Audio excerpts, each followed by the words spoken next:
La célébration des 50 ans de la CBG est une opportunité pour montrer que les emplois industriels peuvent être pratiqués à compétences égales par les hommes et les femmes. De la carrière de bauxite au shiploader, on retrouve de nombreuses filles et femmes. Elles sont même aptes à faire les travaux les plus risqués. Reportage. Un vieil adage dit « La femme est le baromètre de la société ». Comme telle, la CBG a fait de l'émancipation de la femme une priorité. Les femmes constituent 7% du personnel de la CBG, avec des emplois remarquables aussi bien dans les installations techniques que dans l'administration. Au niveau de la mine de Sangaredi, les opératrices sont aptes à faire les travaux les plus risqués, notamment la conduite des engins de mine. Cette jeune femme est une des conductrices formées par la CBG.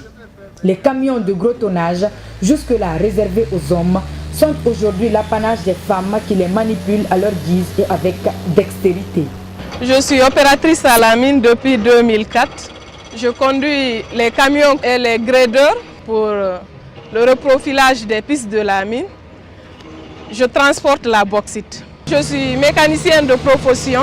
Après avoir obtenu mon CAP à Bokeh, c'est à l'issue d'un test que CBG a organisé que je suis parvenue à être opératrice à la mine aujourd'hui. En tant que femme, je souhaiterais aussi que les femmes soient beaucoup plus nombreuses que nous le sommes aujourd'hui à la mine, parce que je sais que consciencieusement, les femmes sont capables de faire le travail demandé.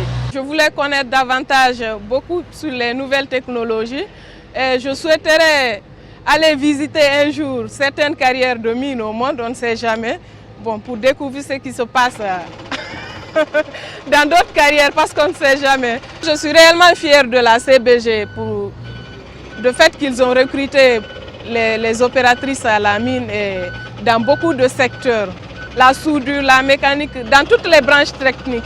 Vraiment, c'est un atout pour la CBG. La CBG fait preuve de l'émancipation de la femme au sein de la société. Cette autre femme est aussi une conductrice qui s'active dans les travaux de stockage de la bauxite concassée pour faciliter le travail de la roupelle. Moi, je suis mécanicienne à engins lourds. Lorsque je faisais mon stage à Fria, je voyais des engins lourds. J'ai eu de l'estime pour les engins, l'amour pour les engins. C'est à cause de ça que j'ai appris à conduire les engins lourds. Est-ce qu'aujourd'hui tu arrives à t'en sortir avec ce métier-là? Oui, très bien. Parce qu'on veut être au même pied d'égalité que les hommes sur le plan de travail. Quand je suis avec mes amis travailleurs ou avec mes chefs, je me comporte comme un homme. Il n'y a pas de problème que tu arrives à rencontrer par rapport à ton métier? Non, seulement le congé de maternité, ça aussi, quand on a les 3 mois, après les 3 mois, on revient encore au chantier. On travaille pour donner la chance aux autres filles qui veulent être comme nous. Tout le monde ne peut pas être dans les bureaux. Donc, il y a des écoles professionnelles pour ça. Ils peuvent aller dans des écoles professionnelles pour apprendre. Autre palier de la chaîne de production où se trouve la couche féminine, c'est au niveau de la maintenance des équipements. Les femmes de la CBG sont en mesure de faire la maintenance électrique, la maintenance dans les ateliers mécaniques et la maintenance électronique. Elles sont certes présentes dans d'autres compartiments techniques, mais l'assurance avec laquelle cette dame travaille est une preuve suffisante de la participation positive des femmes. Nous sommes dans un laboratoire de télécommunication. Nous sommes dans la section radio. Donc nous nous occupons des radios talkie, des radios mobiles ou les radios de base. En plus de ces équipements, nous avons les caméras de surveillance. À ces équipements s'ajoutent les équipements électroniques de studio FM et notre station de télévision. J'assure la programmation des équipements électroniques, à savoir les radios talkie, les radios mobiles, et les caméras. Et en plus de ces équipements, nous assurons la maintenance des équipements de télécommunication. C'est un métier que j'aime que j'ai toujours apprécié. Et je bats corps et âme pour que, n'est-ce pas, le travail marche. L'électronique n'est pas un métier à proprement dit, un métier d'homme. C'est un métier accessible à tout un chacun. Il n'y a pas de tabou dans ça. Les femmes cadres, il en existe au sein de la CBG. Elles gravissent les échelons comme cette réceptionniste de formation hôtelière qui assure le poste de contremaître chargé de l'hébergement au RBQ. Je m'occupe ici de l'hébergement, c'est-à-dire l'accueil et la vente des chambres et l'entretien des chambres. Je gère les produits d'entretien, je gère les garçons de chambre. Je vérifie tous les matins si tout est en ordre dans les chambres. La CBG, rien n'est fait au hasard. Heureusement pour moi, j'ai la chance là quand même, je m'entends bien avec les travailleurs. Nous espérons qu'à l'occasion de cette fête cinquantenaire, j'aimerais vraiment que Dieu me donne la chance d'assister à cela. Nous, en tant qu'hôteliers ici, on est toujours prêts. On est prêts à accueillir tous les autres qui viendront dans notre établissement pour les cinquantenaires. Une femme qui a fait du chemin au sein de la CBG de la gestion du ravitaillement des travailleurs au poste de surintendante approvisionnement à la logistique, c'est bien Marie Saint-Père. Signe de prédestination ou de destin, elle est la fille du premier ingénieur géologue de la Guinée. J'ai été embauchée à CBG en février 1977. Et actuellement, je suis surintendant des approvisionnements. J'ai commencé par le magasin industriel. J'ai fait 9 ans là-bas. La direction de la logistique a décidé de me nommer au commissariat qui représentait l'économat de la compagnie comme gestionnaire. Après, j'ai africanisé le poste de superviseur. J'ai été la première femme à avoir les clés de ce magasin, qui avait près de 100 millions en fin d'année de dollars à gérer. Alors là-bas, j'ai fait 17 ans. Ensuite, j'ai été affectée à la direction logistique où je travaille jusqu'à maintenant, depuis 2003. Le DG de la compagnie a décidé de mettre des femmes au poste de commandement. J'ai été choisie comme surintendant, première femme surintendant à CBG. Et là, vraiment, c'est une fierté pour moi. Je remercie surtout la direction générale pour leur confiance. Ça représente la joie pour moi parce que c'est une chance. Quand j'ai commencé le boulot en 1977, j'ai fait la connaissance de beaucoup d'employés qui ne vivent plus.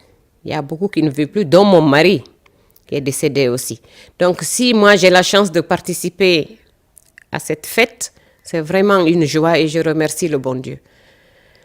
C'est vraiment une fierté pour moi d'être employée de la CBG. Parce qu'aujourd'hui, la CBG, c'est vraiment une grande compagnie sur le plan national et international. À la faveur de la fête du travail le 1er mai 2011, le directeur général avait fait la promesse aux femmes de la CBG de nommer une femme au poste de directrice administrative.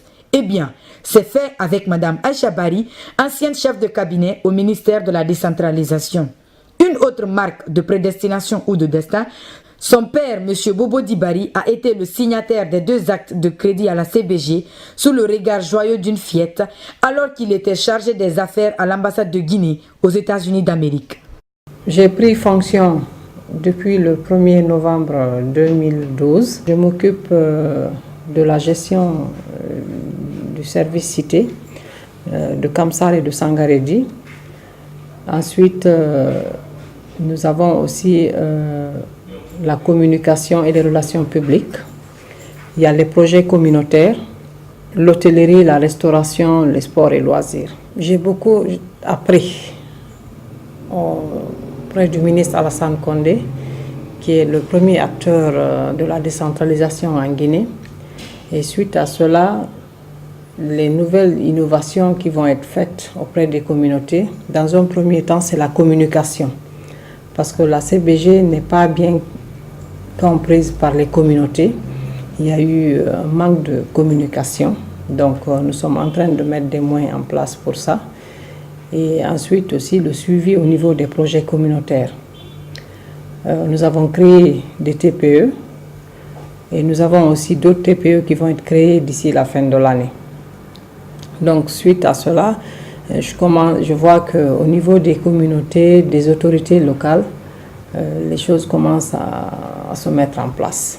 Tout ce que nous faisons pour les communautés, nous avons des documents de base.